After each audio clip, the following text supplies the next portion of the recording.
Satgamaya Tamaso ma Jyotirgamaya Mrityorma Amritam Gamaya. Om Shanti Shanti Shanti.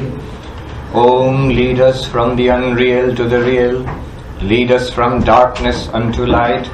Lead us from death to immortality. Om, peace, peace, peace.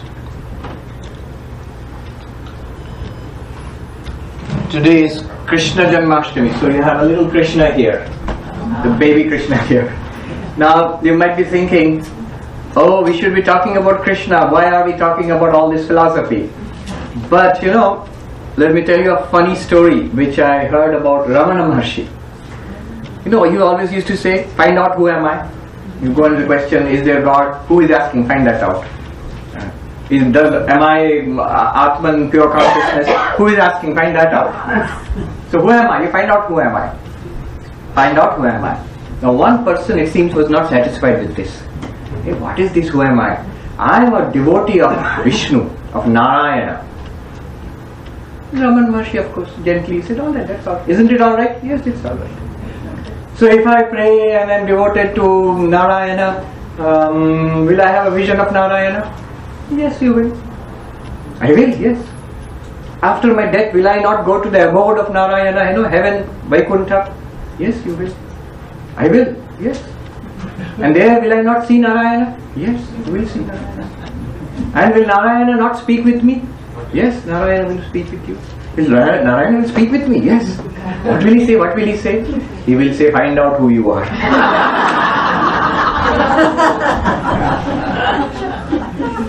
You might say, just because Ramana Maharshi is saying that, how do you know what Narayana will say? But that's what Narayana will say, because Narayana alone was Krishna, in Avatar. And what did he say to Arjuna? He taught Jnana, find out that you are the Atma, find out who you are.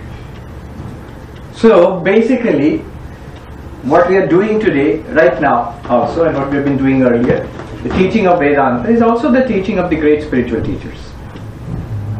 Find out what you really are. In the afternoon, our approach was through consciousness. I am the consciousness apart from the body-mind complex, and yet the witness, apart from it and immanent in it, the witness of this body-mind complex. That's who I am. That approach we took, the approach through Chit, consciousness. But there is another approach, different approach, which we shall take now. It is the approach through Sat, existence. Remember, Brahman in Vedanta is understood as infinite existence, infinite consciousness, infinite bliss. Sat, Chit, Ananda. You can approach the same thing through Ananda, through consciousness, through Chit, or through Sat, existence. So today, in this talk, we are going to take a new, different approach, quite a different approach, to the same question. What's real? What am I really? And this approach will be through existence, not through consciousness. Through Sat, not through Chit. There is an advantage to this. There is an advantage to approaching this, to Advaita through existence. An advantage over approaching it through consciousness. What advantage? Advantage is this. We keep saying everything is Brahman. Brahman, the ultimate reality, is everywhere, inside, outside, everywhere. Now, though that sounds nice, but if you say Brahman is pure consciousness, I can sort of agree that I am consciousness, because I feel consciousness within me. But to say that everywhere there is consciousness is stretching things a bit too much. Because, tell me, from your own experience, where do you experience consciousness? Tell me honestly, where do you experience consciousness? You will say, inside, here, in the mind. Maybe even you might say the body feels conscious. When I'm awake, this body feels conscious. But not beyond, not even 1 millimeter beyond the fingertip. I do not experience consciousness here or there, anywhere. You will ask, Do you mean all these persons around me are not conscious? I am not saying that. But what I am saying is, you do not experience their consciousness, or you do not experience consciousness there. At the most, you experience consciousness in your own body, in your own mind, nowhere else. And through that consciousness, you are able to see other people, hear and smell and touch and taste other objects in this universe. Through that consciousness, through your senses. But you actually do not experience consciousness anywhere else. Other people, at the most, you can see their bodies. You can hear what they are saying. You can watch their behavior. That's all. That they have consciousness, we are actually inferring it. That guy looks like me, behaves like me, talks like me, so I am feeling conscious inside, he also must be feeling conscious inside. That's how we understand. Actually, in philosophy, if you look at philosophy books, there is this whole section you will find, problem of other minds. That all the other beings around you, all these people around you, that they have minds. How do you know? That you have a mind. How do you know that? Tell me. You experience it. Do you not experience your thoughts? Yes. Do you not experience your memories? Yes. Do you not experience your feelings? Happy, sad, miserable? Yes. Do you experience their thoughts, feelings, memories? No. You can only see their body. You can see the body. You can see their behavior. Yes. You can hear their talk. Yes. But do you experience their inner experiences? No, unless you are a telepath. You will not be able to experience. Then how do you know they have got minds? Only by inferring. They are talking, walking, behaving intelligently, so I am sure they have a mind. You can say, otherwise what are they, zombies or what? Just bodies without a person in there? No, they are all persons. But you are inferring, you don't feel it. So when you say Brahman is consciousness, okay, and Brahman is everywhere, difficult to believe. I would like to believe everything is conscious, but that this wall is conscious and the stone out there is conscious and the sunlight is conscious. No, we don't feel that. So it's difficult to think that everything is Brahman, everything is consciousness. But if you take Brahman as existence, Sat means existence, being. If you take Brahman as existence, where do you find existence? Everywhere. Not all seem to be convinced. Where do you find existence? Everywhere. Everywhere. Anything that is real, that is the word itself means exists. Right? You look around. The person next to you is or is not. If it's there next to you, definitely is.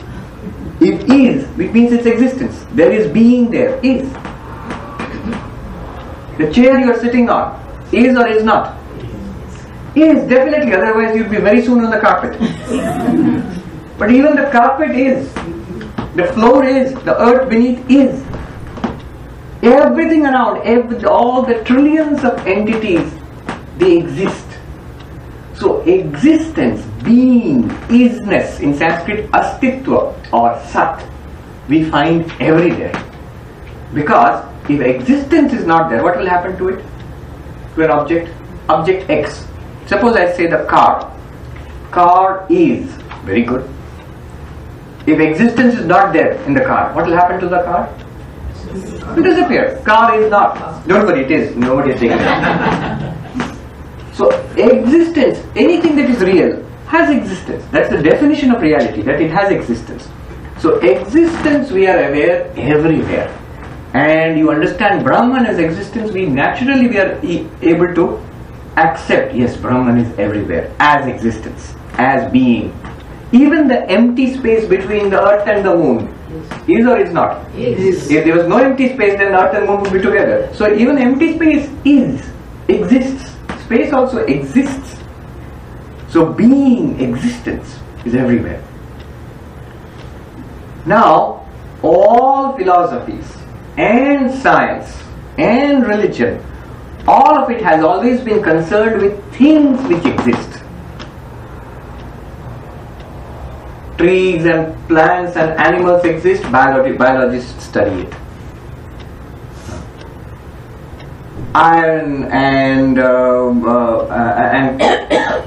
hydrogen and gold, they all exist, so chemists study it. Atoms and protons and neutrons exist, so physicists study it. We are all concerned with things which exist. Even a religion, heaven exists or does not exist, God exists or does not exist. We are concerned with things which exist. There is one philosophy which is concerned not with the things which exist, but with existence itself. Whether existence itself is anything at all, we will have to consider later on. It's just a play on words. Because the doubt which will be raised here is, that things exist, we have no doubt. But existence itself, is it a thing? Is it something real we should talk about, or is it just a play on words? When you say, man is, woman is, table is, chair is, we all understand. But if you take the isness out of everything and consider that separately, isness of the table, isness of the chair, isness of the man, isness of the woman, is that at all something, or is just a play on words? That we have to consider. That is, but Vedanta talks about isness, being, not things which exist, but the existence of things. And that is what Vedanta calls Sat. Sat. Pure existence or pure being. Now the text I will use for this talk is the second chapter of the book Panchadashi. This book which I have been using during this retreat is the second chapter. And the title I have given to the talk is The Ocean of Being. The Ocean of Being. In the second chapter of this book,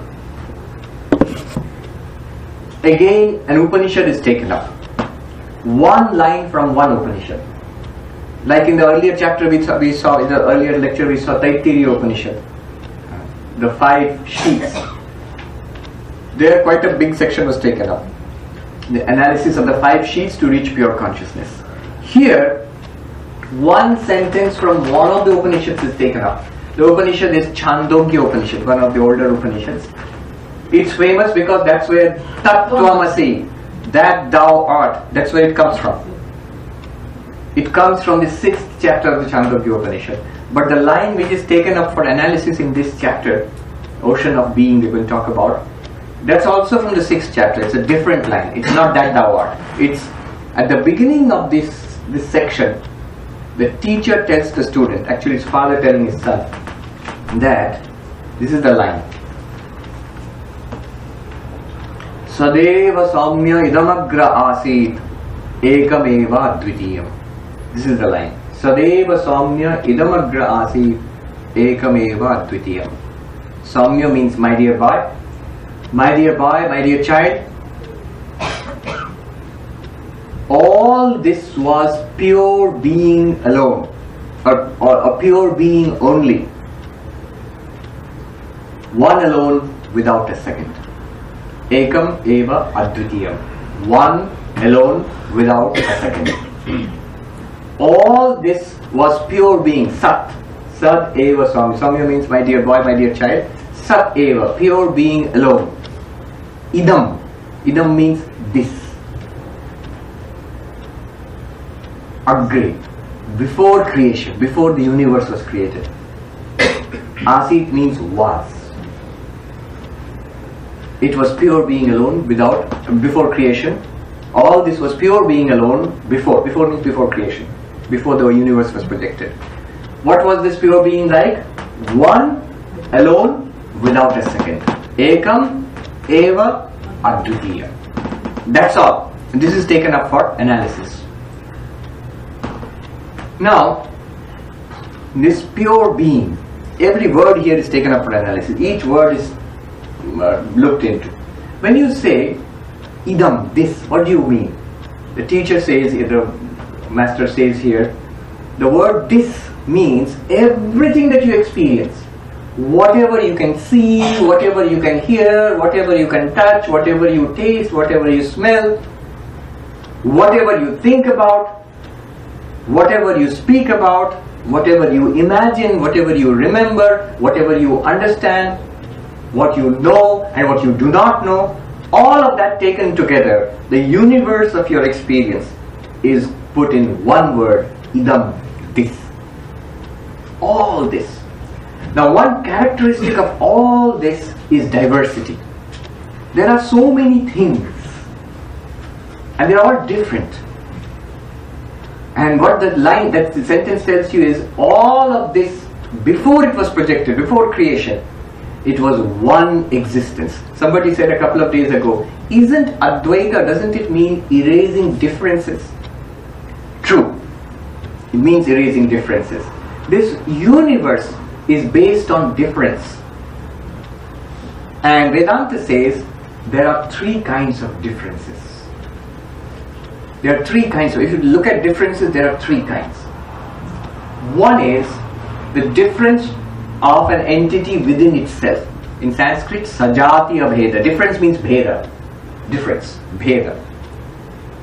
One is the difference within an entity itself. Like I. Here you see the person. Head and hand and leg and belly and chest. They are all different parts of the same thing. They are all different from each other. Hand is not a leg. Leg is not the head. They are all different from each other. But they are all within one entity called this body. So the Vidyaranya in this book gives the example of a tree. The roots, the trunk, the leaves, the fruits, they are all different parts of the same tree. This is called Swagata Bheda. Internal difference within one entity. So all the entities that you see around here, a car, a house, is divided into parts, has components. This is called internal difference. One kind of difference. Then there is another kind of difference. Difference between two entities of the same kind. One tree and another tree. You and me, we are human beings. There are differences within me, the differences within you, but the two of us, we are also different from each other. We are two of a kind, but we are two. In philosophy they call it the type token difference. Two things of the same kind. So two trees, two cats, they're different. This is called sajatiya bheda, difference within the same species. That's another kind of difference. Two similar things, members of the same set, members of the same species, yet they're different because they're two different instances. Then now you can automatically say, what's the third kind of difference? Difference between two different kinds of things, two different species, two different classes. Difference between a cat and a whale, or a whale and a planet and an atom. Two different kinds of things, which is called Vijatiya Bheda. Vijatiya means different species. Difference, so between a cat and a tree. The example he gives is between, say, in a tree, roots, trunk, branches, leaves, fruit. What kind of difference? They are different. What kind of difference? Difference within an internal difference within one entity. Swagata Bheda. Difference existing within one entity. The second kind of difference between one tree and another tree. Sajatiya Bheda, between two instances of the same kind of thing. And the third kind, Vijatiya Bheda. He gives the example of a tree and a rock. The two different kinds of things. And he says, in this way you can understand all of this. The word was idam, this entire universe of experience. It is characterized by difference. And then he makes the dramatic statement. That existence, pure existence, Sat, is free of these three types of difference. Swagata, Sajatiya, Vijatiya, Bheda, Rahita. Without the three types of difference. That's what those three words mean. Ekam eva advitiyam. One alone without a second. One means a homogeneous entity without any parts. Brahman, Sat, has no internal differences. It is one unbroken reality. No internal differences. Top of Brahman, bottom of Brahman, inside Brahman, outside, no. Half of Brahman, quarter of Brahman, no. No internal differences. It is one homogeneous entity. Pure existence does not have internal differences. Why? Because Brahman does not have parts. One word used for Brahman is akhanda. You will say, why not? Why doesn't Brahman have parts? Why can't we say that Brahman has parts? Imagine, one part and another, how do you distinguish? There must be some distinguishing characteristic, isn't it? There must be some distinguishing characteristic, isn't it? I can distinguish a hand from a leg because there are distinguishing characteristics. You can say this looks like a hand, that looks like a leg. So there are some differences. Hence we can say these are two different parts. And you can see it's located here, it's located there, and so on. But in homogeneous existence, there are no distinguishing characteristics. How will you distinguish one from the other? You might say, why not Brahman here and Brahman there? But here and there, space. Isn't space also in Brahman? When you say space is, space also depends on existence. What is more powerful, existence or space? Without space, existence can continue. A spaceless existence. But without existence, can space continue? It will not exist. So existence, Brahman, is wider, is more powerful, is more fundamental than space. Here and there are in Brahman. Brahman is not here and there. Now and then. Earlier Brahman and present Brahman and future Brahman. Not correct. Why? Because time. Does time exist or not? Yes. Time exists. Does time depend on existence or existence depends on time? Time depends on existence. Because if you remove existence from time, what will happen to time? No time. Timeless. But timeless existence can be there. So existence is independent of time. Sat, Brahman, is more powerful than time. You cannot say past Brahman, present Brahman, future Brahman. No. Past, present and future are in Brahman. Brahman is not in time. Time is in Brahman. So, you cannot distinguish between different parts of Brahman in space or in time. No. Brahman is homogeneous without any part. Vedanta says that existence itself is spread out before you with name and form. I'll repeat that. What is this universe? That pure existence, Sat, plus name and form given by Maya is this universe. You know how Vedanta understands it? Car. They will say Sat, pure existence, plus car, name and form and function. Nama Rupa Vyavahara. That's your car. Earth. It is Sat Brahman with earth, name, form and Vyavahara. Nama Rupa Vyavahara. Name, form and transaction. That is your earth. This body. It is existence plus name and form of this body and its use, its transaction. Nama Rupa Vyavahara. So name and form and transaction. Especially name and form. Name and form are given by Maya, and that's what projects this universe. Shiva is existence. Parvati or Gauri is name and form, Maya. She projects this universe. On whom? On Shiva. So the variety in the universe is due to the Divine Mother. What happens in the universe is due to the Divine Mother, but the reality of the universe belongs to Shiva. That's the idea of Shiva and Shakti. Shakti or Maya projects this universe, but projects it on what? What's the screen? What's the foundation? What's the reality? Sat, pure existence, which is also pure consciousness, we'll see. So, my point is, pure existence does not have internal difference. It cannot have. Suppose you say, what about, you just said name and form, so names and forms, are they parts of pure existence? Names and forms, are they not parts of Brahman? Think about it logically. Answer is no. The question is raised here. The answer is no. Why not? Two answers. First a preliminary answer, then a deeper answer. Preliminary answer, Vidyaranya says, look at the sentence again. Before this was created, pure being alone existed. Sadeva Soumya idamagra asit. When you say before this was created, what is this? Universe. What is the creation of the universe? Projection of names and forms. According to Vedanta, universe is nothing but projection of names and forms on Brahman. What is a movie? Projection of pictures on a screen. So before names and forms were projected, that means before this was created, how can you speak of names and forms being part of Brahman? Because Brahman existed without names and forms then. You get my point? But that's only a preliminary answer. The deeper answer is this. Vidyaranya says, even when this Maya has projected this universe, right now, are there names and forms? Oh yes, only names and forms all around. Everywhere names and forms.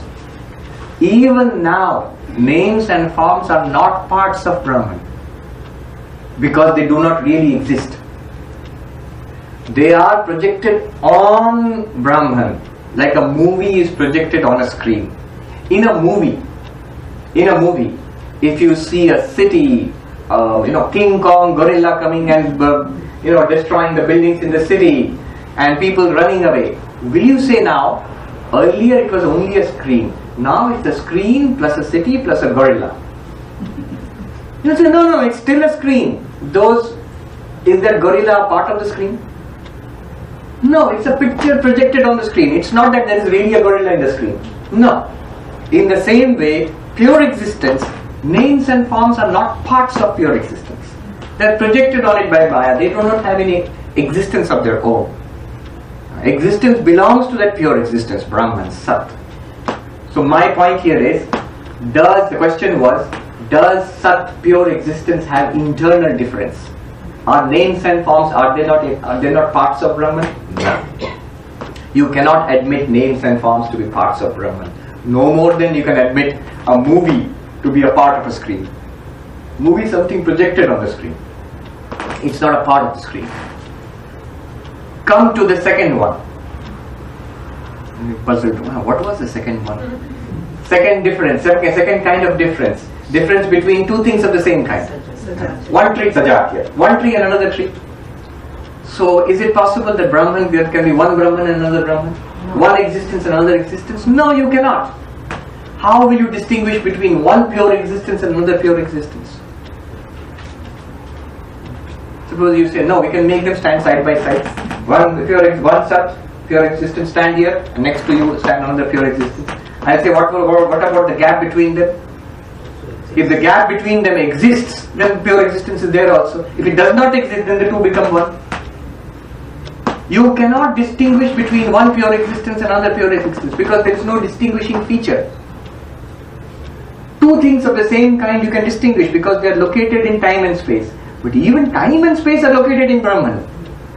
How will you distinguish? Where will you make the break between one Sat, pure existence, and count number two Sat? You cannot. It is one unbroken pure existence. Then, the third one, even more funny. Is it possible to have a different, something other than Brahman, Vijatiya Bheda? A difference between, something other than Brahman, pure existence, and some other kind of thing, difference like a tree and a rock, Vijatiya with a third kind of difference. Is it possible in pure existence? And to make sure that you're following me, I'll give the assignment to you. Tell me why is the third kind of difference between a tree and a rock, Vijatiya Bheda. One kind of thing is a tree, another kind of thing is a rock. Clearly possible. But in pure existence, in existence itself, can you have Vijatiya Bheda? One kind of thing and another kind of thing. One kind of thing is pure existence and something else other than pure existence. You cannot have. Why not? So it existed, it was homogeneous. Because before those forms it was uniform. Is there a possibility of difference between pure existence and something other than, let's just take existence. Something other than existence and something else? Tree and something else. Tree and rock. Possible. Existence and something else? No. Why not? All of it is existence. Give me a logical answer. It's homogeneous. Homogeneous, yes, but let me tell you, let me guide you to it. What is different from a tree? Rock. Anything that's not a tree. Logically speaking, what is different from A? You will say not A. Tree, not tree. Computer language. Or set theory. A, not A. Tree, not tree. Now find out something different from existence. Existence? Not existence. Not existence. If there is anything apart from existence, it will not exist. So there cannot be anything apart from existence. You see the brilliance of it? No? Yes. Well, it's the same logic as Sajatya Bheda. Yes, in Sajatya Bheda you cannot find a distinction between one existence and another existence if it's pure existence. Characteristics will not distinguish. Here, other than existence, non-existent. So Vijatiya Bheda, third kind of difference, one kind of thing and another kind of thing, cannot apply to existence, because the moment you step out of existence, become non-existent. There cannot be anything real apart from existence, because existence is another name for reality. Okay. So existence, Sat, is devoid of the three kinds of difference. Swagata, Sajatiya, Vijatiya. Internal difference between one kind and another, and difference between two things of the same kind. Here is an interesting aside note here. If you admit internal difference within existence, Brahman, it is called Vishishtadvaita. I'll repeat that. If you admit Swagata Bheda, internal difference, it is called Vishishtadvaita. The only difference between Ramanuja and Shankara's approach, Ramanuja admits internal difference within Brahman. What is the internal difference within Brahman for Ramanuja? Jiva Jagat Vishishta Brahma. According to Ramanuja, in Vishishtadvaita philosophy, this whole thing, together with all of its differences, is one total integral reality called Brahman. The differences are real. They are all included within Brahman. So all of us, we are there, but we are all part of one Brahman. The differences between the parts are real, but you are part of one reality called Brahman. That is Vishishtadvaita. But if you do not admit the differences, if you do not admit parts, then it becomes Shankara's Advaita, non-dual Brahman. In Shankara's Advaita, all these differences are appearances, name and form, not real. In Ramanuja's approach, these differences are real. You and I are really different, but we are all part of Brahman. Then there is no Maya. It is the Shakti. It's not Maya in the sense of falsity is not there. Yeah. So that's Jagat Mithya, world is an appearance. Shankara has to say. Ramanuja doesn't have to say world is an appearance. Ramanuja says world is real, but it's all part of one Brahman. We don't understand that. We just see it separately. Underlying unity, if you see Brahman. But Shankara says no. It's not an underlying unity. It's the only reality that there is. And all these differences are mere appearance. Brahma Satyam Jagat Mithya. That Sat, pure existence alone is real. And the different appearances are appearances only. They are Mithya, they are false. The world is an appearance. Brahman alone, pure being alone is real. And what about you? You are that pure being. That's what Shankara says. Alright. Here let me tell you one story. It gives nice breaks, and also it illustrates what we are talking about. When you talk about a story, it also shows you how radical this kind of teaching is. So the story goes like this. Shiva in Kailasha was relaxing one day. Shiva was there, and Divine Mother Parvati, and the great saint Shukadeva, who was a Paramahamsa, great saint, realized so. He comes and he goes and talks to Shiva. I want to talk with Shiva, appointment. So he talks with Shiva, and then he nods to the Divine Mother, and then he goes off. The Divine Mother Parvati is very annoyed. Look at this fellow, this boy. This is a young boy for Divine Mother. He did not even do pranam to you. I did not bow down to you. You are Maheshwara, you are Shiva. Let alone me. He did not do to me also, but he did not do to you also. He has become arrogant. Shiva said, no, he is too innocent. He does not know these things. He is like a child. Divine Mother said, no, you are too lenient. This fellow has become arrogant. He needs to be taught a lesson. Then Shiva said, alright, you are the mother, whatever you decide will be done. And she said, yes, of course it will be done, let me see. Then she goes to, in Hindi actually it makes sense, the dialogue goes like this. Ahankari ho gaya, he's become very egotistic. Oont jaisa naak uncha karke chalta hai. He walks like a camel with his nose in the air. So she goes to the sage and says, become a camel. Immediately the sage is transformed into a camel. Remember, Brahman, Shiva is one and the same. Existence is same everywhere. But name and form is Divine Mother's department. What it will appear as in this world, it depends on Divine Mother. If you want, My child should get into an Ivy League college and not drop out of school. Shiva is unconcerned because it is same existence in Ivy League and same existence in drop out also. Same thing. Shiva doesn't care. But if you want this and not that, this difference you want. Difference is the department of Divine Mother. You have to pray to Mother. Actually, I remember I was a monk in Deoghar. It is a Shiva temple, very famous, Vivekananda Dham. Now it's in Jharkhand. Now if you go to the temple, you will find something interesting. There is the main temple of Shiva. But there is also the temple of the Divine Mother, Parvati. Gauri is there. And you know, when people come with requests, prayers, I want this, I want that, that's what people come for mostly. Millions of people come for. What you are supposed to do is, you are supposed to take a string, a colored string, and tie it from the top of Shiva's temple to the top of Gauri's temple, the Divine Mother's temple. What does it mean?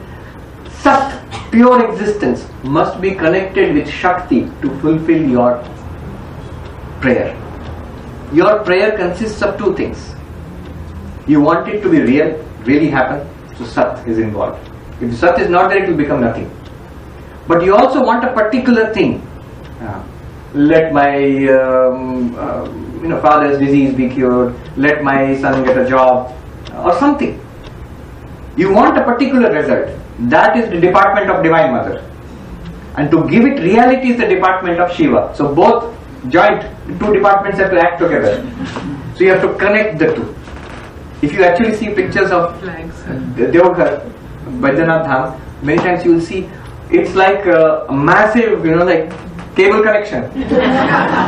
Lots and lots of these streamers floating from the top of one temple to the top of other temple. And there are priests, hereditary, their only duty, and only they can do it. They can climb on the temple and take your streamer and tie it on top of this temple and then climb down. There are heavy chains on which they can climb. You can see pictures also, I think, on YouTube. Or there are people, only they are allowed to climb on the temple. Otherwise, for others it's sacrilege. You can't climb on top of Shiva. But only them and family by descent for centuries together. And that's their occupations. They'll climb up there, they'll put a streamer, bring it down and connect you. 4G or something, 5G, what we call. Connection to Divine Mother. They'll climb up that temple and connect it also. Now, one day, years and years hence, when your prayer has been fulfilled, if you feel what I asked for, it has been fulfilled, then it's your duty to come back and disconnect. Yes, you don't know which one is yours. Any one you will disconnect. Any one is enough. That's a ritual you have to complete. Once more come and give puja and then pay that person to climb up and pull it down again. Divine Mother has to be connected to Shiva. Name and form has to be connected to existence. This is the philosophy behind it. Everything in this universe is existence plus name and form. Now the Divine Mother goes and tells Shuka, you will become a camel. Whether it is a sage or a camel, that depends on Divine Mother. Shiva is unconcerned. Does the camel exist? I'm okay with it. Does the sage exist? I'm okay with it. Is it sage or camel? That's your department. So the poor sage, he becomes a camel. Then the Divine Mother comes back. That taught him a lesson. And then after some time, because she's the mother, she feels bad. Shiva knew this. She once says, what do you think he's doing? Shiva said, what do I know? You can go and see.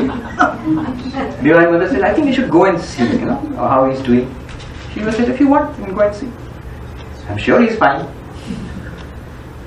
And he goes, and she goes down to earth, and the camel is merrily eating some thorns and some bushes in the desert. And yeah.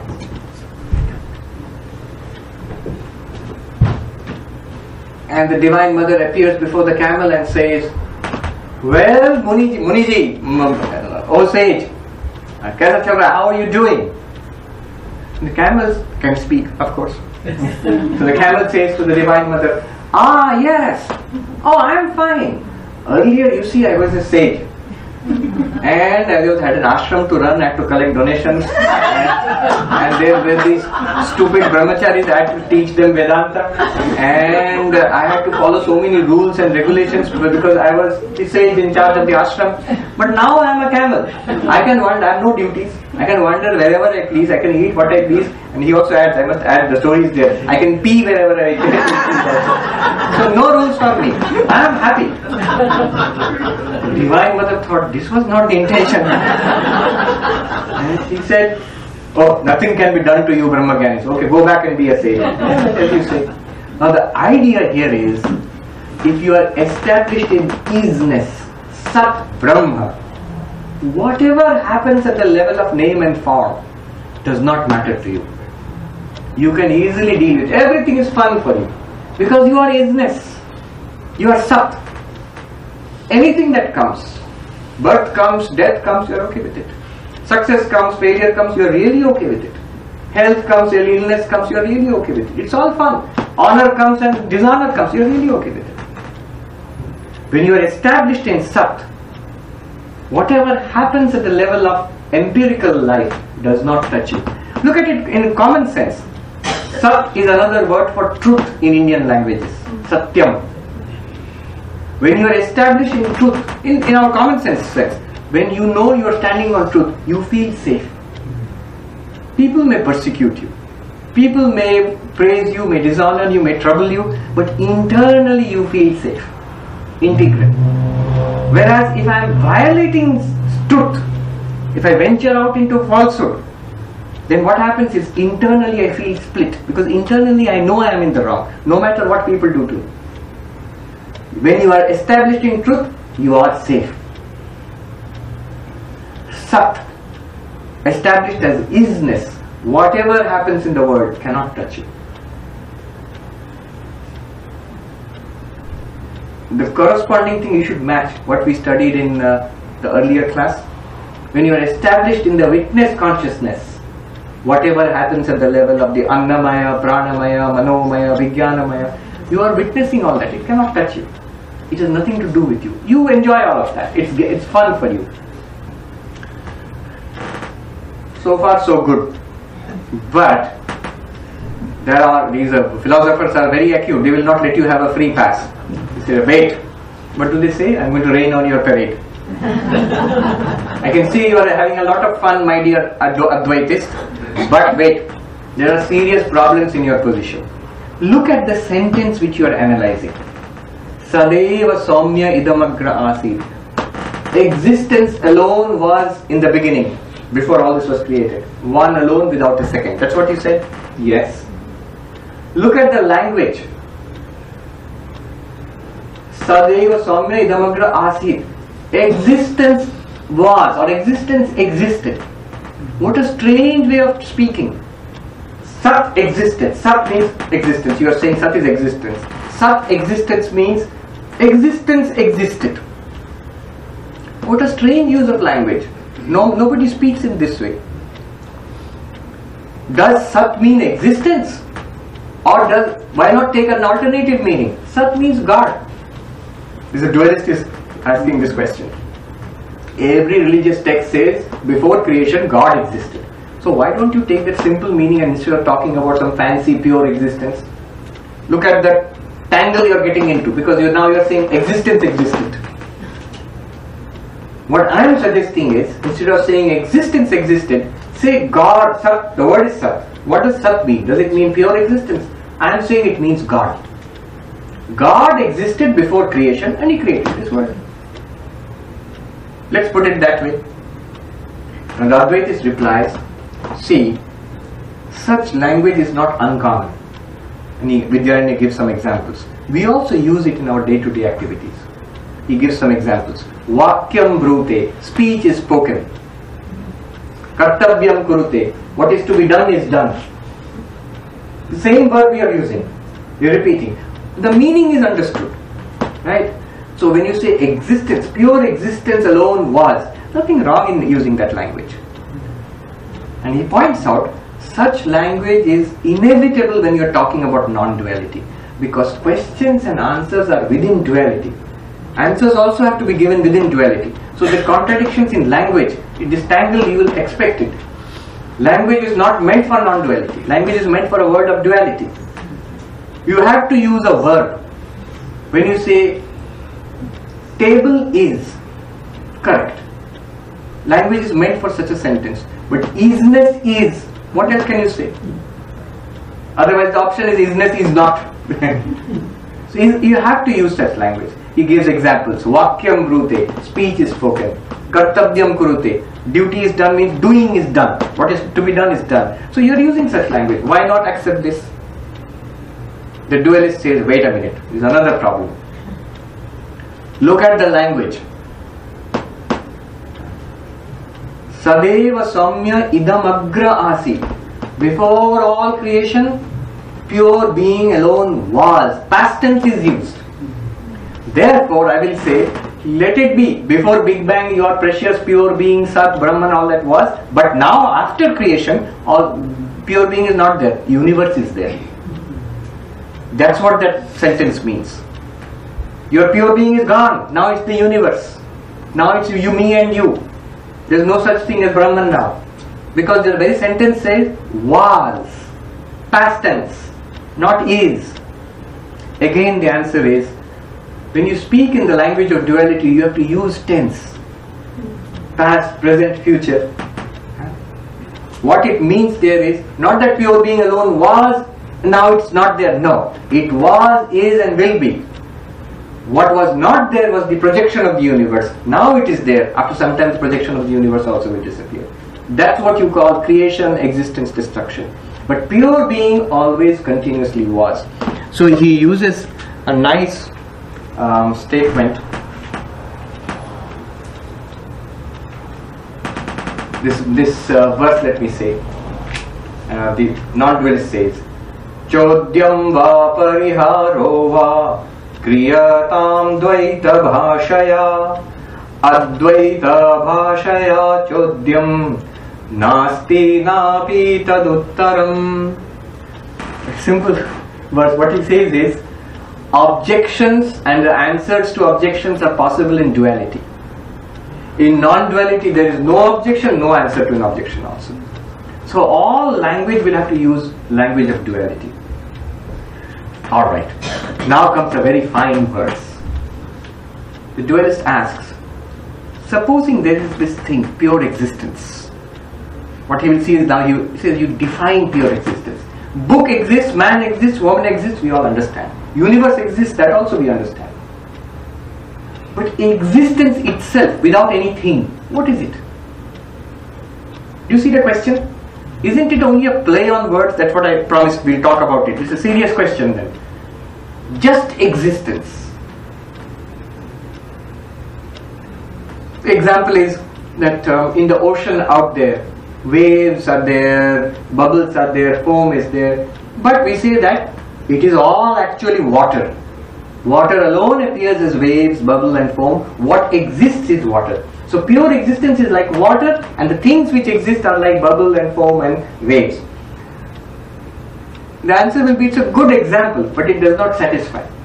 Because you know that water also is a thing which exists, ultimately. So pure existence minus things which exist, what will it be like? What is it like? Nothing. There's no such thing, it's just you are playing with words.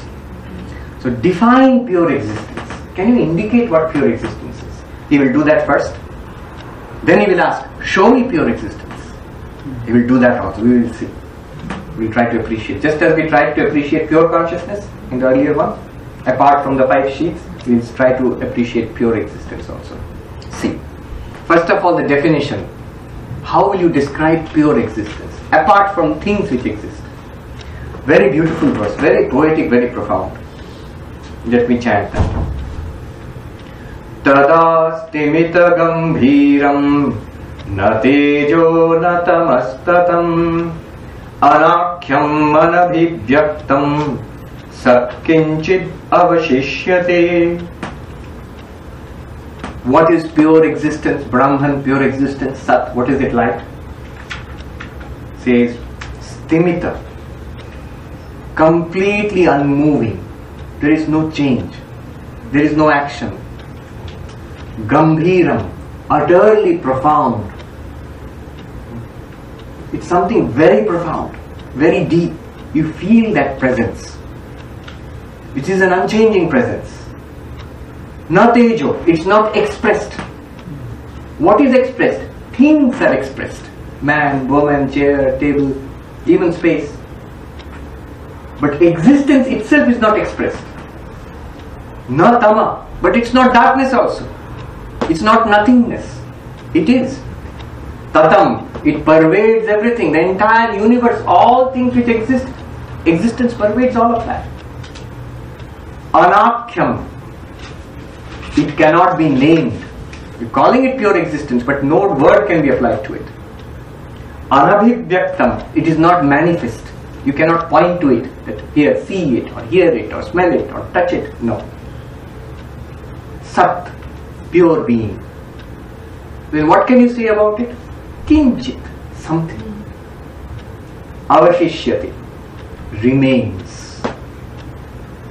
Remains after what? After you dismiss all names and forms, after you dismiss the entire universe, something remains over. What is that? Unmoving, utterly profound, neither light nor darkness, pervading everything, unnameable, unmanifest.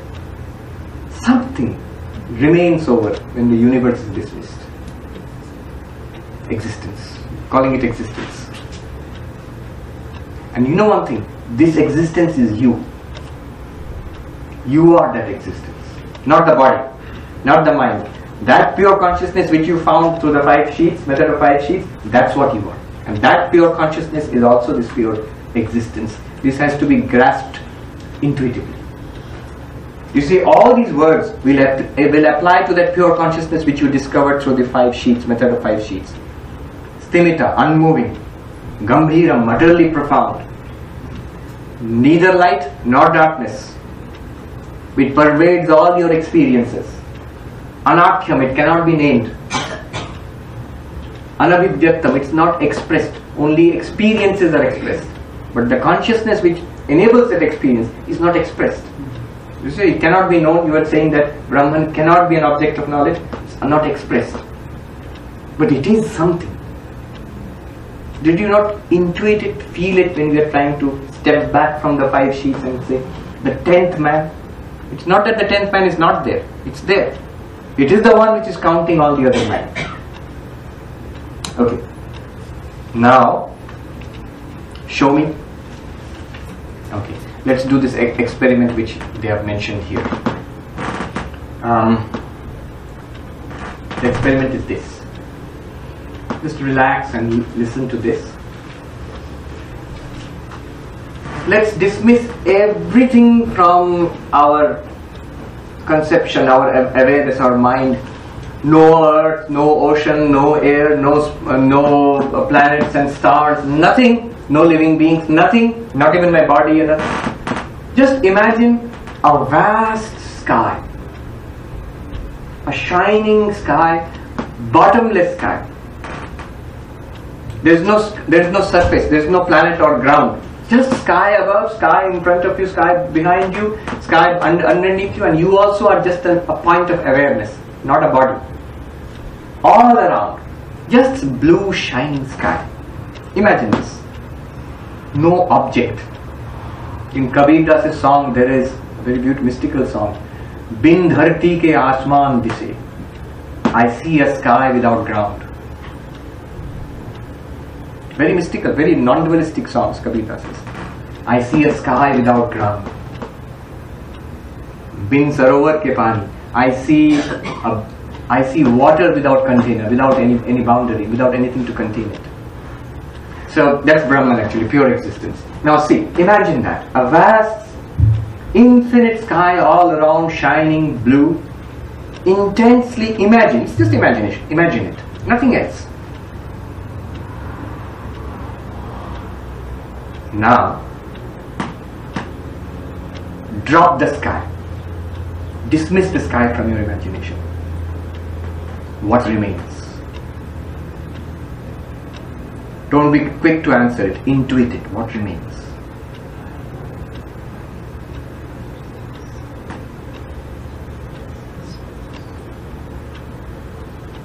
Don't say I remain. You've dismissed yourself also. Everything dismissed. Even just blank sky, empty space was there. You dismissed that empty space also. Now what remains? Certainly no thing. There's no thing.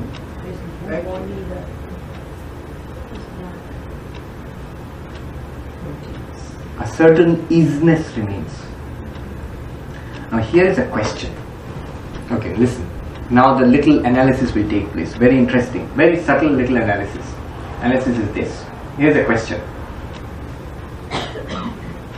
Somebody objects, nothing remains.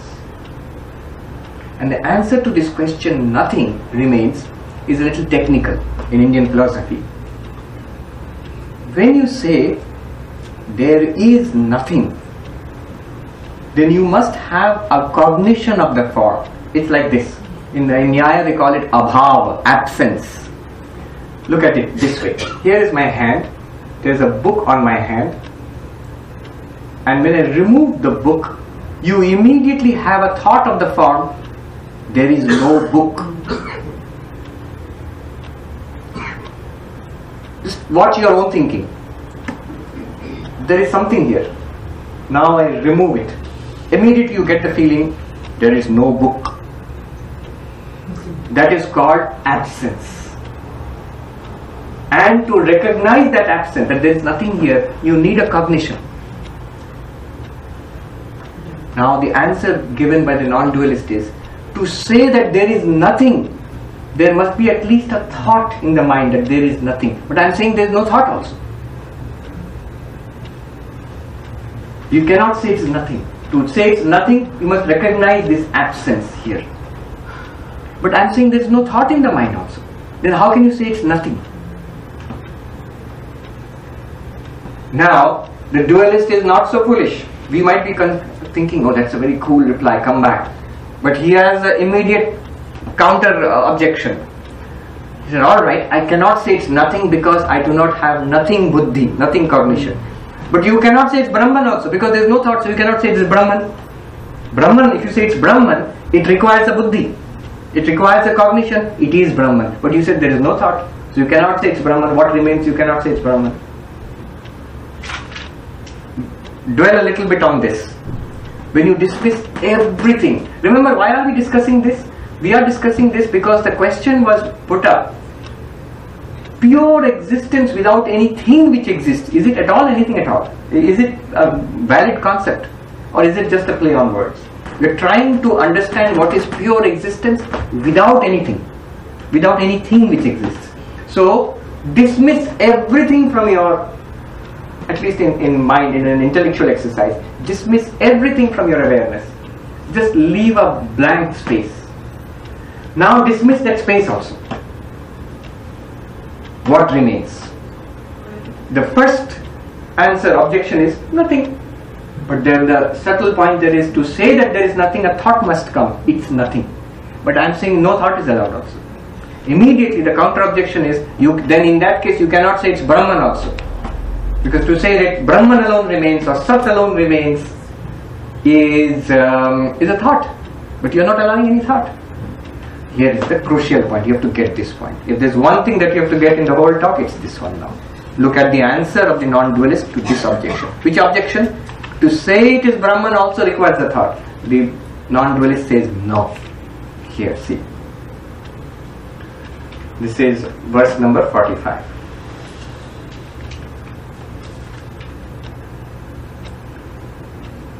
Sadbuddhirapi chennasti mastu asya swapna bhavatvatah.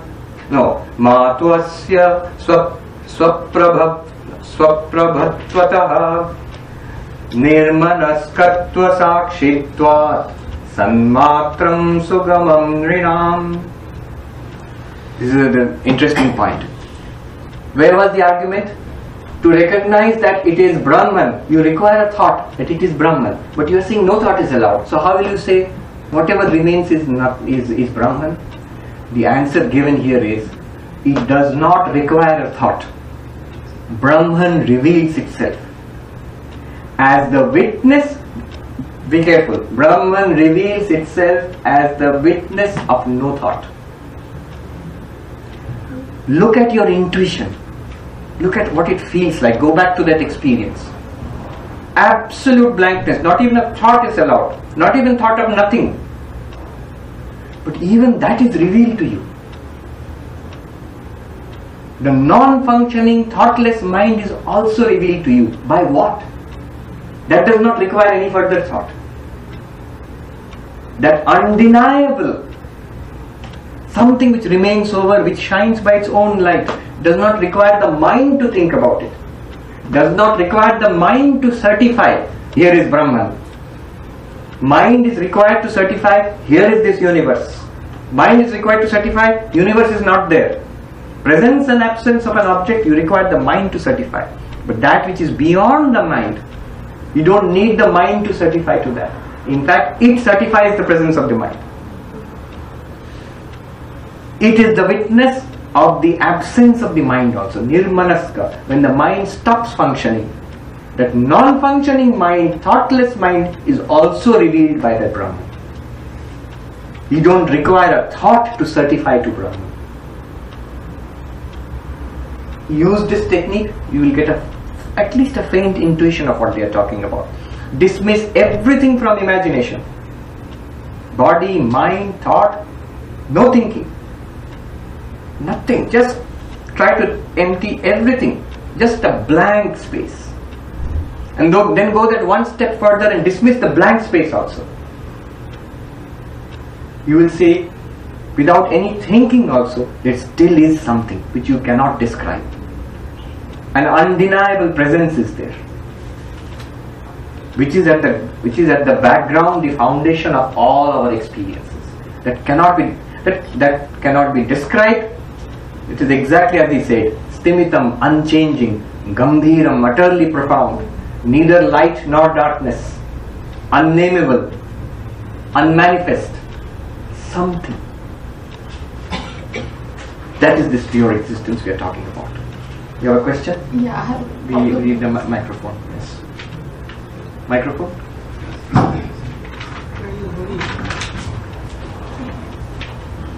Yes. I was following you as long as you were talking about Sat. But suddenly I feel you have skipped a few steps because you're now talking about Brahman, whereas you said that Brahman was Satchit Ananda. So we did not include, we only talked about isness. Where did the whole of it come? Where? The rest of it, Chit and Ananda. It's not rest. It is the same thing. No, that's what. But yeah, we are. but you are what I understand what you're saying. You know what you're trying to do? You're trying to objectively look at Sat. When you try to objectively look at Sat, that's what you're discussing and trying to understand it objectively. Then what he did was, he removed all objectivity from it. What gives objectivity to existence? Things. It is an object. It is. If you remove, I'll tell you what happens. If you remove the thing, where does the existence go from your experience? It goes back to you. You are that existence. You, the awareness, I told you earlier, the consciousness which we were talking about in the earlier discussion is the same as the existence we are talking about in this discussion. When you dismiss all objectivity, all things which exist, then the existence itself becomes indistinguishable from the subject, the awareness. But then you said, I am dismissed too. Yes. So my existence as an entity, separate one, is gone. So it cannot exist in me. What I is dismissed? The objective part of your existence. Yes. What you might call the 5 sheets which we talked about. Right. When you remove that, is all of you gone? According to the theory, no. According to your feelings? That's the point. Yes. It's not so fast. Don't take it fast, but take it step by step. In the earlier discussion, when we dismissed body, prana, mind, intellect, even the blankness of deep sleep. Yeah. Was all of you gone? No. Ah. This is exactly what we are talking about, nothing different. At this point, you have got it correctly. At this point, Sat merges with Chit. Sat and Chit are one and the same thing. Okay, let me finish this. Now, so this is what is called pure existence, Sat. And it is the existence of all things. All things depend on Sat for existence. Just as all waves and water and all bubbles and foam depend on water for existence. All necklace and rings and all kinds of ornaments depend on gold for existence. All wooden furniture depends on the wood for existence. Similarly, everything in the universe depends on this Sat which you are for existence. Everything is only name and form. The reality is Sat. Wave, bubble and foam are just names and forms and activities. The reality is water. Necklace and ring and bangle are names and forms and used differently. Necklace you put here, bangle you put here, ring you put in the finger. But they are the reality of all of them? Gold. Difference is our attention is on the name and form. It's a Vedantic story. A little boy, his father's friend came and presented the little boy with a golden donkey. Now the boy is saying, Father, father, look, he's insulting me. Could have given me an elephant or a tiger or a horse, but he's giving me an ass. And the father said, Beta, sona hai, le le. My dear boy, it's golden, gold, take it. The father's attitude, he sees the ass, but he sees that it's golden. His attitude is on the reality, not on the name and form. Name and form are not real. The substance is real. Another similar story is there that a businessman who fell on hard times, he pawn shop, you know, not pawn shop, pawn shop. So he wanted some money, and he went and gave this to Ganesh. The golden Ganesh he gave to the pawn shop owner. How much money? Kya rate hai? What's the rate? So the shopkeeper weighed it and he examined it, assessed it, and said, "This is the rate at which I will give you money, loan you money for the golden Ganesha." Okay, but you know Ganesha comes complete with his the drive, the vahana, the vehicle. So vehicle for Ganesha is a little mouse. And Ganesha is so overweight. Poor mouse. So here's the mouse, Ganesh ka chuha. What's the rate? How much will you give me for this? And the pawn shop owner said, obviously same rate. And the man was so wild. He said, "Kya Ganesh ji ka jo rate, chuhe ka bhi wahi rate? What? The rate you are offering for Ganesh is the same rate you are offering for a mouse? Don't you have any shraddhas, any respect, man?" The man said, "Look, sir, for aapke liye Ganesh hai chuha, for you it is a Ganesha and a mouse. For me it's gold." It's the same thing for me. So, isness is the same everywhere. How do you apply it? I've actually seen it being applied a number of times. One monk I saw who had an operation. He was teaching us Vedanta in Haridwar. He had an operation. Old Swami. The day after he recovered, he was allowed out, he came to give a class. When he sat down for the class, he was bare body, just wearing a small cloth here. You could see a sheen of sweat all over his body. That something was hurting. Pain was there. And some Swami said, "Oh Swami, you need not give a class. Just go and relax today. You are obviously in pain." Then that Swami told us a story. Story of the camel and the box. There was a camel, a war camel, retired, war veteran. Now there was this old woman who lived alone and had a vegetable patch and would scare away the crows and birds which came by beating a tin box. You know, in India we've seen the Darda tin boxes. She had one of those, and she would make a racket, would beat it, and so the birds would fly away. But one day that old camel came and started eating her vegetables. So this woman came out and started beating the box, tin box. And the camel looked at her, and of course the camel could speak. So the camel said, "My dear woman, do you know that I am a war camel? In Hindi it sounds better. कितने ही नगाड़े बज चुके हैं मेरे पीठ पर. How many big war drums were played on my back in my youth. मैं तेरा टीना से डरूंगा. Will I be afraid of your little tin, this racket you are making? Will it have any effect on me? Then the Swami said, I am that Sat, pure existence. He didn't say pure existence, that Sat. I am that Sat, on my back universes have been created and destroyed. Will I be afraid of a little stomach ache? You see how much conviction they have. I am not a body. Tomorrow the body will perish. I am Sat. I am pure existence. In this book, Vidyaranya says, when you are convinced of this, you will be like this in the Ganga, in the high Himalayas. You see these huge rocks in the middle of the Ganga, on which the stream is flowing. The stream cannot dislodge the rocks. It just makes it smoother and smoother over centuries. So a huge rock. You will be that huge rock on which the stream of name and form will flow. Maya will play its play on you. You are the pure existence. You are completely unmoved. All it can do to you is make you smooth. The stream of name and form, life and death, honor and dishonor, success and failure, the whole game of life will flow over you. You the existence. You give it existence. Universe depends on you. You don't depend on the universe.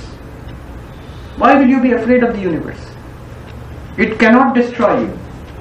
What will happen? At the most it can destroy the body. It cannot destroy you. You the pure awareness, Chit. You the pure existence, Sat. You the pure bliss, Ananda. You can never be destroyed or diminished by anything in the universe. Now what will happen after this realization? When you see, we are able to notice the pure existence everywhere, apart from name and form. See everything. The realized person sees exactly what we are seeing. But we see name and form plus existence together as a package. We say car exists. You know what an enlightened person sees? That existence is appearing as a car there. Existence is appearing as a man here. Existence is appearing as an insect there. It is one existence and I am that existence. Let it change shape. Let youth come and old age come and death come. Okay.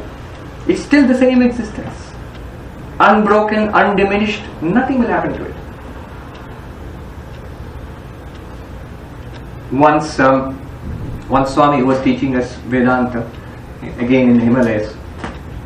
He didn't know much about modern medical technology. Somebody explained to him about X-ray, how an X-ray works. And he was so excited. He looked at us and said, "Oh monks, Mahatma ki drishti aisi honi chahiye. This is how the vision of a Vedantic monk, your vision should be like this, a bit like Superman. X-ray vision. What does it mean? He says, look at this light which the scientists have discovered. It penetrates through skin and flesh and goes and takes a picture of the bones. Similarly, your vision should penetrate through the skins and flesh of appearance and go to the very bones of reality. Penetrate through name and form. See the one existence everywhere. Practice that. That is the vision of a Vedantin. What will happen after that? That gives rise to enlightenment. Make a habit of seeing that one existence everywhere. Every day we chant. Brahmarpanam Brahmavi Brahmagno Brahmanautam. So Maharaj, when we chant it, we feel hungry. We chant it before food.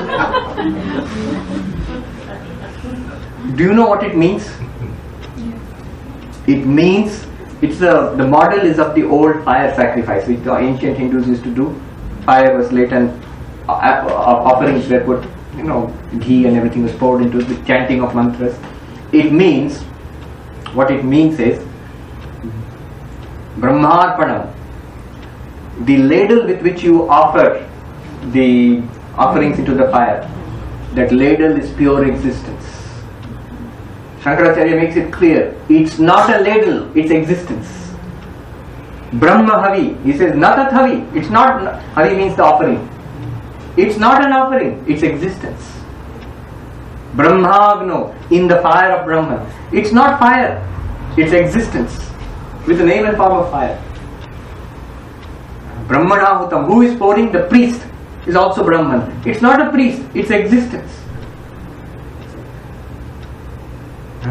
The existence which appears as a ladle is used to pour the offering, the existence which appears as an offering, into the existence which appears as a fire, by the existence which appears as a priest. The one who makes a habit of seeing existence in all actions, Brahma Karma Samadhi.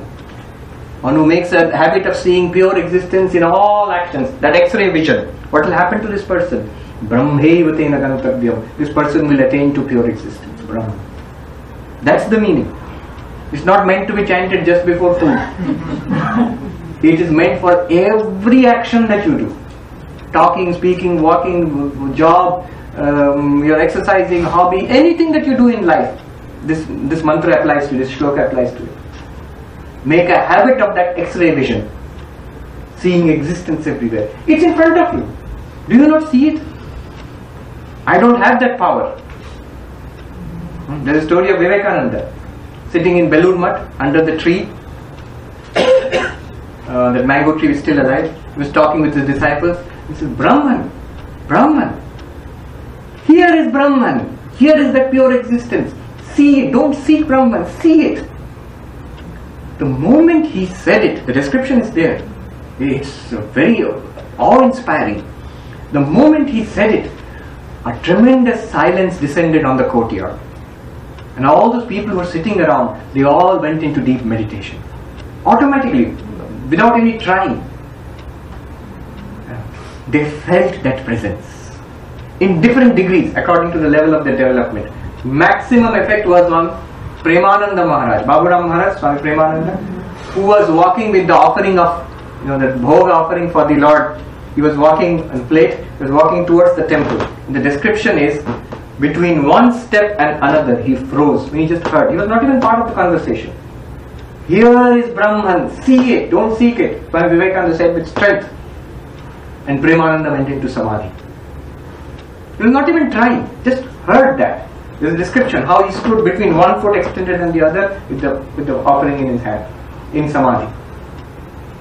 Absolutely frozen. The whole courtyard was like a picture. The description is there. Even it's as if the leaves did not move. The silence. It's a description. Tada stinita gambhiram. Unmoving, utterly profound. You can feel it actually. We'll try it a little bit. I don't know if I can go to that level. And after a long time passed, Vivekananda also was silent. After a long time passed, he said, Baburam, you can go now. Baburam, go. Immediately Premananda started walking. And others sort of came out of it. That pure existence. Where is there not existence? See around you. All the time. Whatever we are doing in the ocean of existence. The name of the title to today, the ocean of being. We are ever immersed. The chair, your body, the clothes you are wearing, the air you are breathing, the space which we occupy, all exist. Vedanta is trying to give you new eyes to look at. Vedanta does not want to show you something new. It wants to show you something new about what you already see. Milton's poem is there. Odyssey, yes. We shall journey. Not Milton? I don't know, I thought you wanted the title. Odyssey, I think.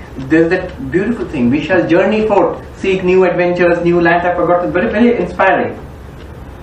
Until we shall come back again to what is familiar and see what is familiar with new eyes. Brahman is right here within you, outside you, surrounding you. You just need the eyes to see it. Vedanta gives you the eyes to see it. The isness all around us. Now just one addition before I end. What will happen after this? Once you begin to make a habit of feeling the isness everywhere, this is called Viveka. It will lead to Jnana. Jnana means enlightenment. That isness, Aham Brahmasmi, I am that isness. Then what will happen? The next stage is when you are established in that Jnana, it is called Jivan Mukti. Established in a thing which exists, samsara. Established in existence, jivan mukti. Freedom while living, that will come. What about the world? It will continue exactly as it is.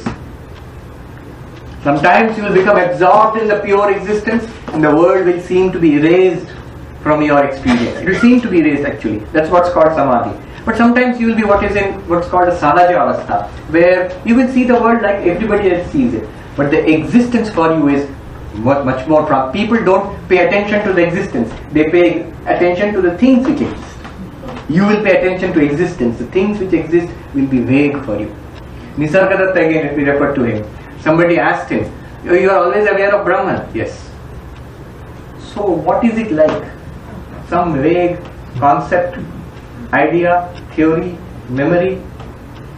He said at that time in Mumbai, sometimes you see, even yesterday I was seeing it, sun and the moon are visible at the same time. Sun on one horizon, moon on the other horizon, faintly. The bright scorching Mumbai sun. He said, for me Brahman, Sat, is like that bright sun. And the word samsara you call is like the moon there on the horizon. Existence shines forth everywhere. What you call world is a faint appearance for you. Now we can understand it also. Can we not understand what he means by this analysis? Look around you. What jumps out first for you is existence. Then what exists? Vedanta not interested in what exists. Vedanta is interested in existence. Look at the parallel. Vedanta is not interested in what you are conscious of. Vedanta is interested in consciousness. What you are conscious of? Samsara. Consciousness, jivan mukti. What exists? Samsara. Existence, jivan mukti.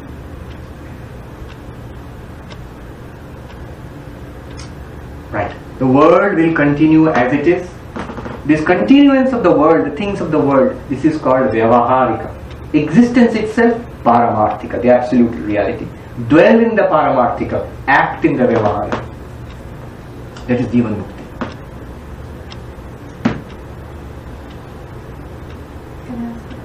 Alright, we will take one or two questions and we'll do a little meditation. Oh, we have spent so much time in existence. How much time can we take for one or two quick Q&As? Let's have one or two Q&A. Little time can take 10-15 minutes. Okay. One question here, one more somebody wanted to ask. She's there. We'll give her a chance first. Yes. I ask the question. Okay. My question is, I'm trying to give an explanation to Sat, the existence. Yes. It sounds to me like it's potentiality. No, potentiality is Maya or Shakti. That which can be. That which. The source of. Yes. So the potentiality is the power of that existence to be this universe. Yes. Yes. And the power of the existence is precisely the Divine Mother Shakti. Okay. And existence in itself is always existence, unchanging.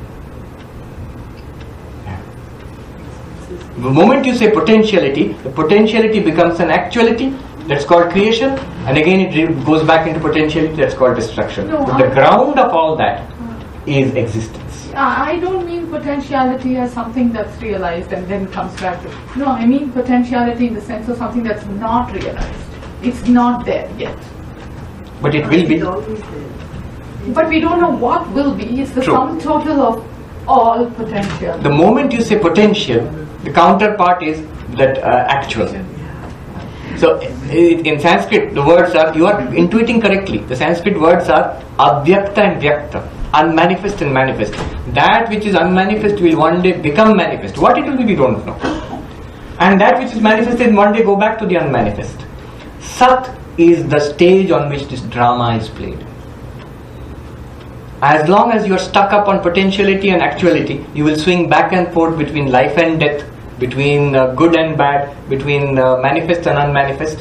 What Vedanta tells you to see is that when it is potential, the ground of that is Sat. When it is actual, the ground of that is Sat. When it again goes back to potentiality, the ground of that is Sat. And you are the ground on which this game is played. That's what Vedanta talks about. Alright, the question there.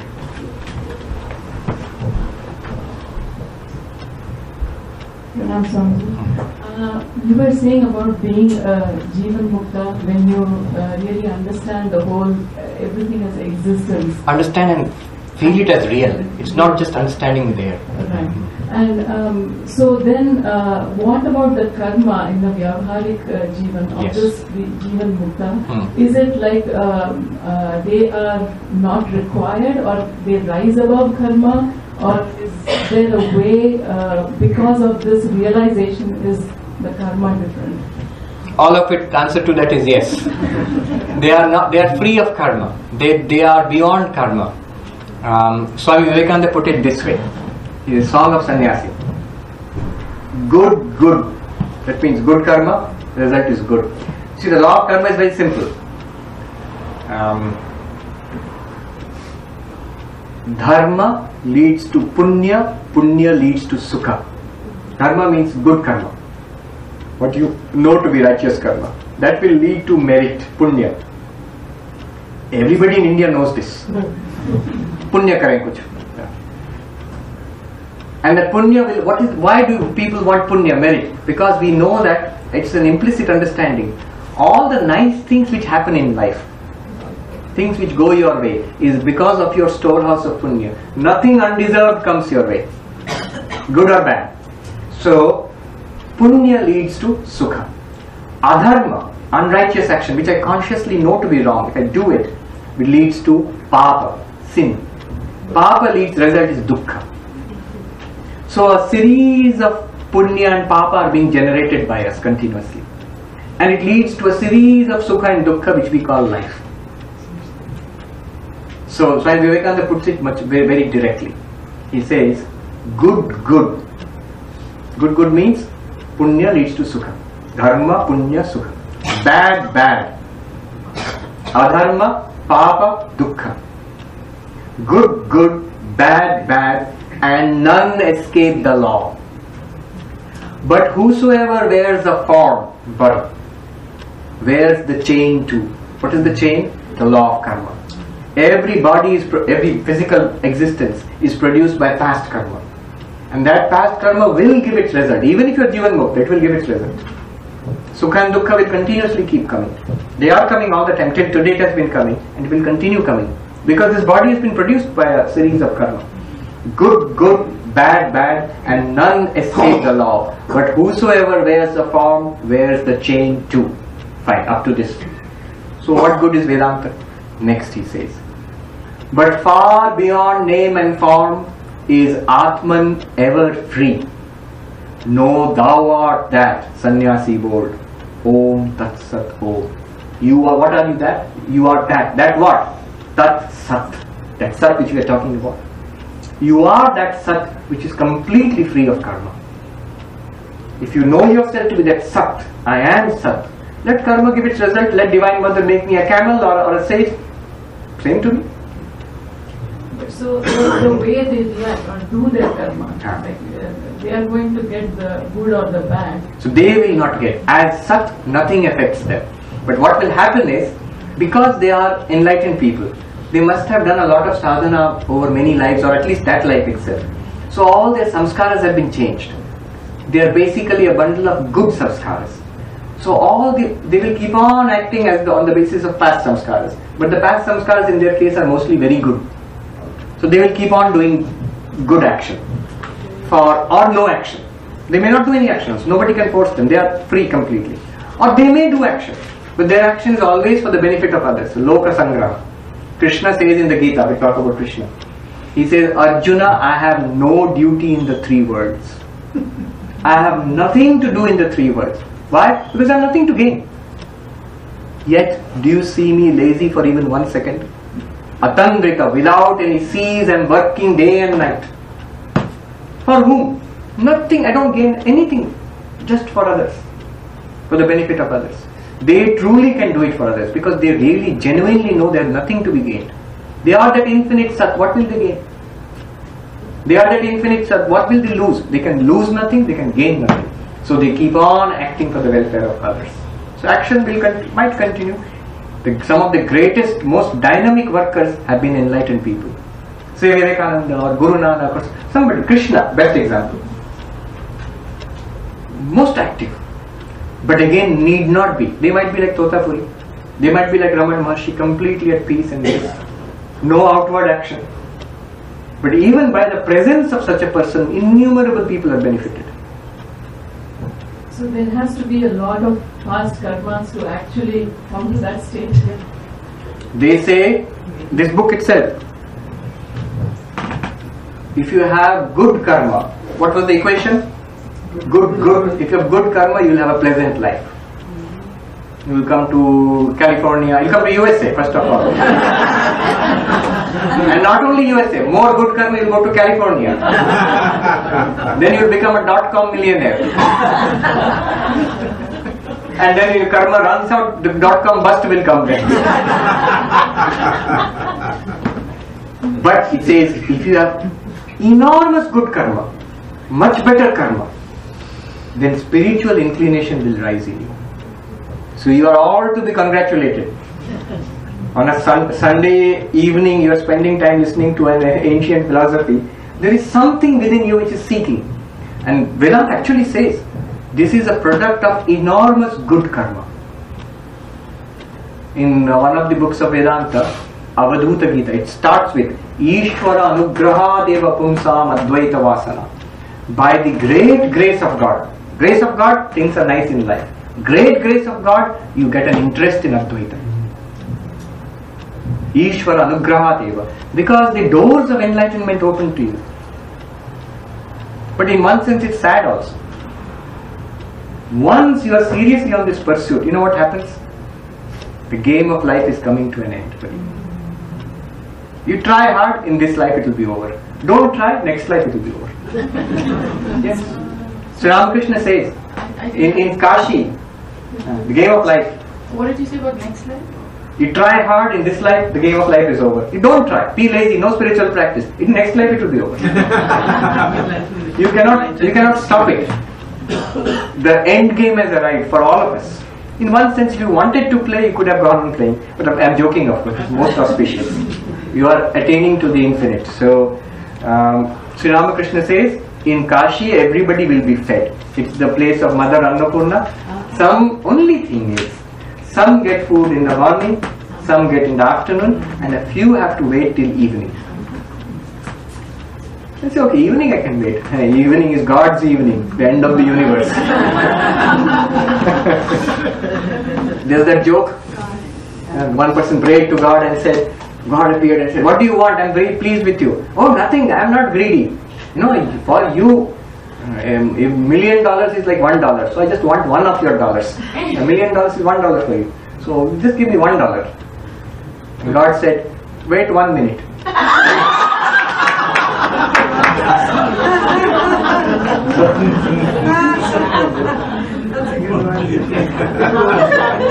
There's an actual, and it can be sometimes terrifying. A holy mother, Ma Sharada. There's one disciple of Ma Sharada, very devoted, householder disciple, very devoted, very saintly person. He got mantra diksha from Ma Sharada, and he suffered a lot after Ma Sharada passed away. But many family troubles, many close relatives died and health problems, suffered a lot.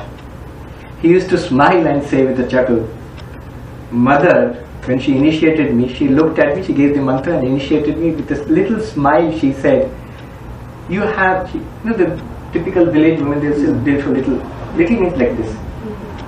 Tomar ektu bhog achi, you have a little suffering. This much she showed. I wonder what would have happened if she had shown the whole finger. A little bit she showed and said, you have a little suffering in life. But this is the last life. Don't worry, I will take care of you. At the point of death, I will take care of you. But a little suffering you have to undergo. And she used to chuckle and say, little suffering, this is little suffering. If you had known, what would have happened to me, I don't know. So, yes, interest in Advaita means the game of life is coming to an end. In this life or next life. Many Advaitins, they say, many Vedantins, we don't want to come back again. This very feeling that I don't want to come back again this sense of sufficiency, there is nothing here for me, it's a desert that I don't want to experience anymore. This is a sign of spiritual maturity. Alright. So can I ask you one more question? There was a question somewhere here. Yes, last question. I was just, Okay.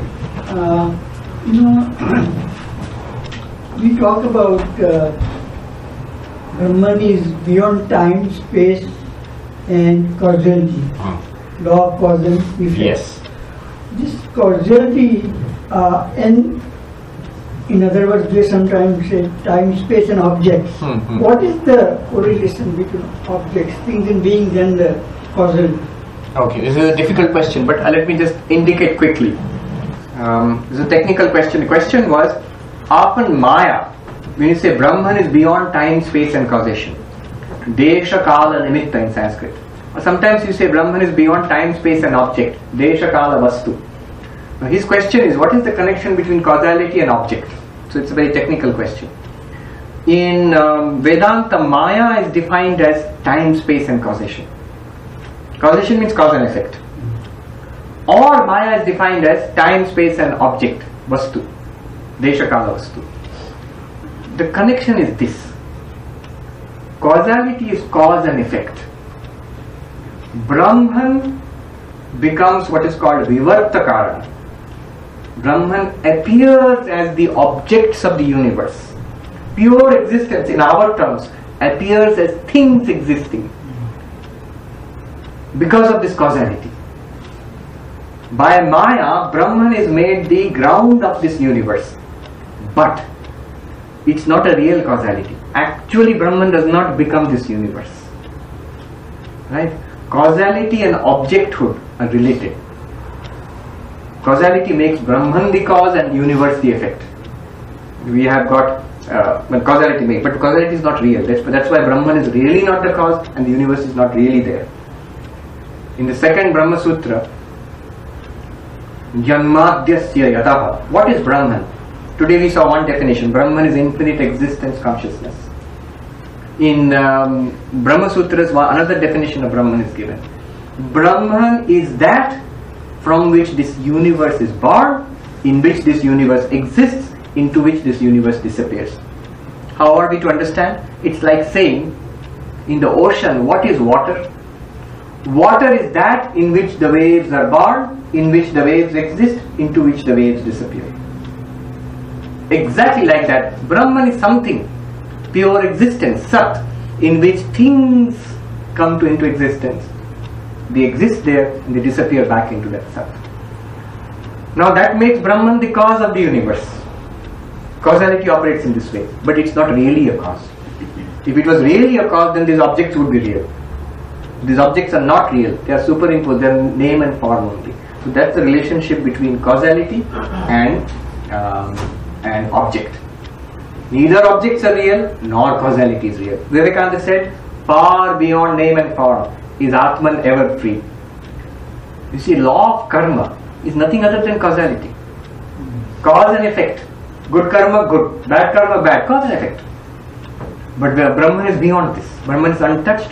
You might say, very good for Brahman, what about me? You are Brahman. No, thou art that.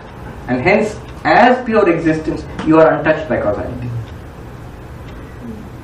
That sage, whether it's as a sage or a camel, same. How is it same? How can sage and camel be same? Because object is not real. Neither the sage form is real, nor the camel form is real. What is real is existence. What is real is pure consciousness. And the sage is established in that, so he does not mind. And this is a story. I'm sure we would mind if you're made into a camel. we would protest. Now there's no more time. So let me just indicate the meditation. Just listen to it and we'll start. Can we take two minutes? Okay. Meditation on isness, existence. Okay. This is from Ashtavakra Gita. Again, a very radical book of non-dual of Advaita Vedanta. Just relax and listen. Keep in mind the pure existence.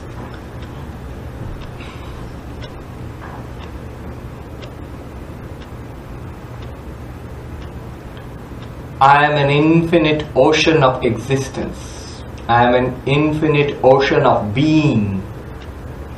This entire universe is a little boat floating in me.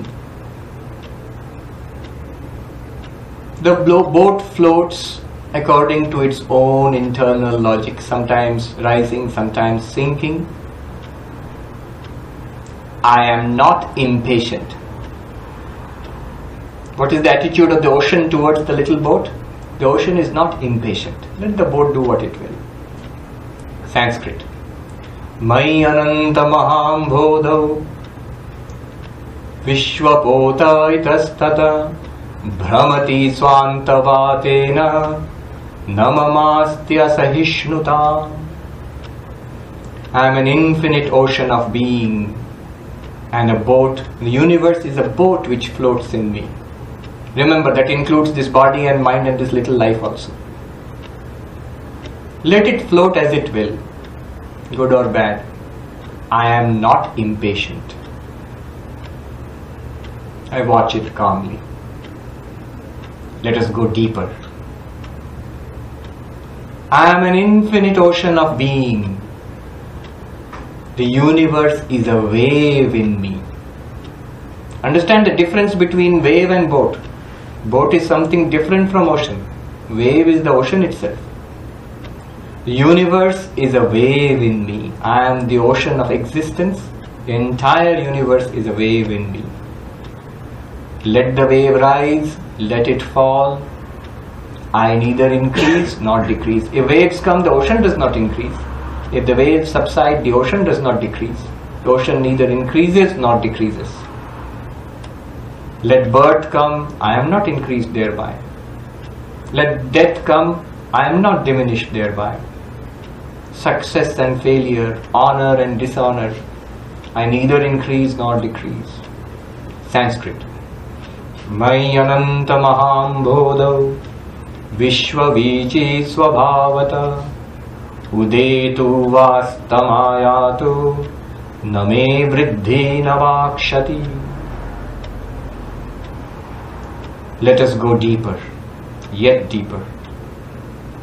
I am an infinite ocean of being. No waves in this ocean. Absolutely calm ocean without any waves. Then what is the universe? The universe is an imagination within me. No real universe. Thus do I exist, utterly calm and formless from eternity to eternity. Sanskrit. Mai ananta maham bodho vishwam nama vikalpana ati shanto nirakara etadevahamastita. I am an infinite ocean of being, Sat. The universe, including body, mind and life, are imaginations within me. Thus do I exist, utterly calm, formless, from eternity to eternity. Om Shanti Shanti Shanti Harihi Om Tat Sat Shri Ram Krishna Arpanamastu.